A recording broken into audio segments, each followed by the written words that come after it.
నేపాల్ తాత్కాలిక ప్రధానమంత్రిగా జస్టిస్ సుశీల్ కర్కి శుక్రవారం ప్రమాణ స్వీకారం చేశారు. ఆమె చేత దేశ అధ్యక్షుడు రామచంద్ర పౌడేల్ ప్రమాణం చేయించారు.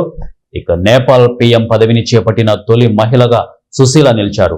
దేశ తొలి మహిళా ప్రధాన న్యాయమూర్తిగా కూడా ఆమె రికార్డు సృష్టించారు.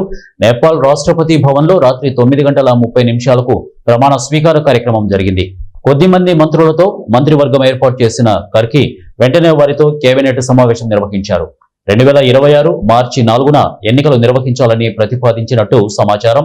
దీనిపై త్వరలోనే అధికారిక ప్రకటన వెలువడే అవకాశం ఉంది. దేశంలో ప్రస్తుత పరిస్థితుల నేపథ్యంలో ఎమర్జెన్సీ విధించాలని కూడా కర్కి ప్రతిపాదించినట్టు సమాచారం.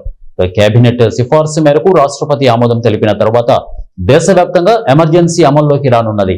అంతకుముందు జెడ్ ప్రతినిధుల బృందం కర్కి నాయకత్వానికి అంగీకారం తెలిపింది. అయితే పార్లమెంటును రద్దు చేయాలని షరతు విధించింది. కాగా ప్రమాణ స్వీకారానికి ఉభయ సభల అధిపతులు హాజరు కాలేదు.